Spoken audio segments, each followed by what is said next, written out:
মহান আল্লাহ সুবহানাহু ওয়া তাআলা দরবারে লক্ষ কোটি শুকরিয়া জ্ঞাপন করি যে আল্লাহ সুবহানাহু ওয়া তাআলা আমাদেরকে দয়া করে মায়া করে ভালোবেসে পবিত্র রমাদানুল মুবারকের তৃতীয়তম জুমা আদায় করার তৌফিক দান করেছেন। ওই মহান রব্বুল ইজ্জতের দরবারে সকলের জবান খুলে শুকরিয়া জ্ঞাপন করে উচ্চ আওয়াজে বলে আলহামদুলিল্লাহ। লক্ষ কোটি দরুদ ও সালাম যেনাকে সৃষ্টি না করলে আল্লাহ সুবহানাহু ওয়া তাআলা কিছুই সৃষ্টি করতেন না, ওই নবী পাকের প্রতি দরুদ শরীফ পাঠ করে সকলে জবান খুলে বলি সাল্লাল্লাহু আলাইহি ওয়াসাল্লাম।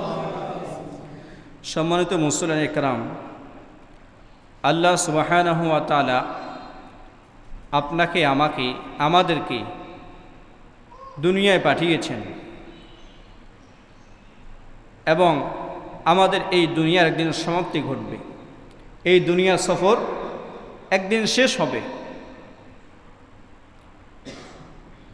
শেষের যে পালাটা সেটা আমাদের কাফন দাফন গোসলের মাধ্যমে বিদায় হবে এবং আমাদেরকে লাশ যে স্থানটা যেটা আমাদের মূল জায়গা আলমে বারজাখ কবরের জগৎ, সেখানে আমাদেরকে রাখা হবে। সেখানে রাখার পরে না জানি আমাদেরকে কত বছর থাকতে হয়।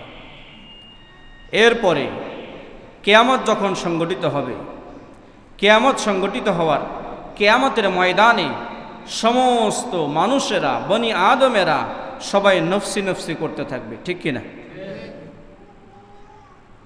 এই সময় কোনো সাহারা নাই, কোনো কিনারা নাই, কোনো বাঁচানেওয়ালা নাই, কোনো রক্ষাকারী নাই।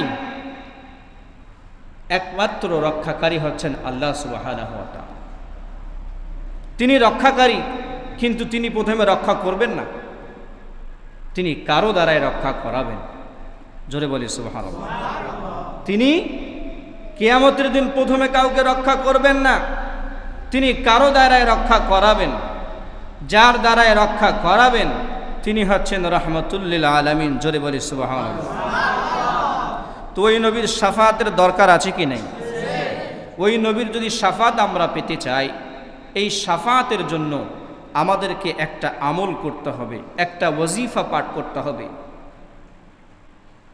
জামিউল জামাইল সুয়ুতি এই কিতাবের মধ্যে বর্ণিত রয়েছে, রাসূল পাক সাল্লাল্লাহু আলাইহি ওয়াসাল্লাম ইরশাদ করেন, মান সাল্লা আলাইয়া ইয়াউমাল জুমআতি কানাত শাফাআত লাহু ইনদি ইয়াউমাল কিয়ামাহ। জোরে বলি সুবহানাল্লাহ। নবী করিম সাল্লাল্লাহু আলাইহি ওয়াসাল্লাম ইরশাদ করেন, যে ব্যক্তি আমার প্রতি জুমার দিন দরুদ শরীফ পাঠ করবে, কিয়ামতের দিন আমি তার শাফাআত করব। তাহলে বোঝা গেল যে নবীর শাফাআত পাওয়ার একটা আমল হচ্ছে দরুদ শরীফ পাঠ করা। জোরে বলি সুবহানাল্লাহ। তা আমরা রমজান মাস যেহেতু চলছে, তা আমরা এই রমজানে অধিক সওয়াব, নফল সুন্নত গুলো ফরজের সমতুল্য, আর ফরজকে আল্লাহ সুবহানাহু ওয়া তাআলা ৭৭ গুণ বাড়িয়ে দেন। তো এই জন্য আমাদের উচিত যে আমরা বেশি বেশি নবীর প্রতি দরুদ শরীফ পাঠ করে আমরা সকলে শাফাতের সৌভাগ্য অর্জন করব। আল্লাহ আমাদের সকলকে বোঝার তৌফিক দান করুক। আরো জোরে বলি আমিন। আসুন একবার বরকতের নিয়তে আমরা সকলে দরুদ শরীফ পাঠ করি সাল্লাল্লাহু আলাইহি ওয়াসাল্লাম। সম্মানিত মুসলিম ইকরাম, আমরা গত জুমাগুলোতেও শুনেছি রমজানের বিভিন্ন দিক। আজকে আমরা শুনব রমজানের, বিশেষ করে আমাদের উম্মতে মুসলিমা যে একটা বিষয়ের প্রতি অধিক গুরুত্ব দেয়, সে সম্পর্কে আমরা শ্রবণ করব। এর মধ্যে দুইটা আমল। একটা হচ্ছে যে আল্লাহ তাবারাক ওয়া তাআলা কোরআনুল কারীমের মধ্যে অসংখ্য জায়গায় বলেছেন, ওয়াকিমুস সালাহ ওয়া আতুজ যাকাত, নামাজ কায়েম করো, যাকাত দাও। দুইটাই সাংঘর্ষিক। নামাজও পড়তে হবে, সাহেবে নিসাব মালদার হলে যাকাতও দিতে হবে।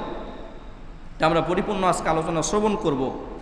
এবং দ্বিতীয়ত হচ্ছে, যখন রমজানের 20তম দিন অতিবাহিত হয়ে যায়, 21তম তারিখ আসার পূর্বে, অর্থাৎ সূর্য ডুবার আগেই ইতিকাফে বসতে হয়।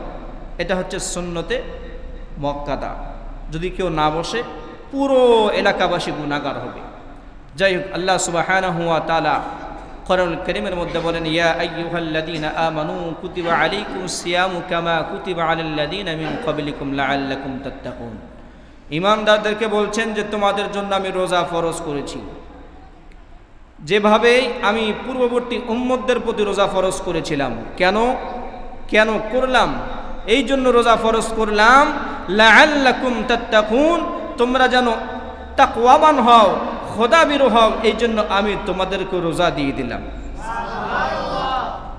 এরপরেও কিছু মুসলমান রোজা পাওয়ার পরেও দিনের বেলা খাওয়া দাওয়া করে কি করে না? যে পেট পূজারি দিনের বেলা খাওয়া দাওয়া করে, এ কি হালাল খায় না হারাম খায়? কথা বলেন। যে পেট পূজারি দিনের বেলা হোটেলে খায়, বাড়িতে খায়, দোকানে বসে বসে খায়, এ হারাম খায়। তাহলে রমজান মাসে যদি 1 লোকমা হারাম খায়, তাহলে তার অবশ্যই 70 লোকমা খাওয়ার সমতুল্য। তো এই জন্য আমাদেরকে হারাম থেকে বিরত থাকতে হবে। পেট পূজারি যারা আছে তাদেরকে সতর্ক থাকতে হবে, কারণ আল্লাহ আমাদের প্রতি রোজা ফরজ করলো। আপনি দেখুন চতুর্দিকে তাকিয়ে, ভালো ভালো তাগড়া তাগড়া মানুষ, কোনো শরীর খারাপ নাই, কোনো অসুস্থ নাই, কিন্তু রোজা নেই, মসজিদে আসে না। আল্লাহর বান্দা, তুমি রমজান এবছর পেয়েছো, আগামী বছর নাও পেতে পারো, ঠিক কিনা? তো এই জন্য উচিত যে আমাদের কি করা, রমজানকে স্মরণ করো, ভালোভাবে আমল করা, ইবাদত করা, রবকে সন্তুষ্টি করা। কারণ রমজান যখন আমাদের কাছ থেকে বিদায় নেবে, রমজান তখন আমাদেরকে বলবে, এ আদম সন্তান, বনি আদম, আমি তোমার কাছ থেকে বিদায় নিচ্ছি, কিন্তু এই পুরো রমজানে আমি তোমাকে যেভাবে নামাজ পড়তে দেখেছি, রোজা রাখতে দেখেছি, কোরআন তেলাওয়াত করতে দেখেছি, জিকির আজকার করতে দেখেছি, দান সদকা করতে দেখেছি, আমি যেন তোমাকে আগামী রমজানও এরকম দেখি। রমজান আমাদেরকে এরকম মেসেজ দিয়ে যাবে। কিন্তু হয়তো আমরা অনেকে খোদার ভয়ে, আল্লাহর ভয়ে আমরা রমজানে গুনাহ করছি না, আমরা ফিল্ম, ড্রামা, নাটক, গান বাজনা শুনছি না, হারামের মধ্যে লিপ্ত হচ্ছি না, গুনাহের মধ্যে লিপ্ত হচ্ছি না। কিন্তু রমজান যখন পার হয়ে যাবে, তখন আর এই অনুভূতি, এই ভয়, এই ডর আমাদের মধ্যে আর কাজ করবে না।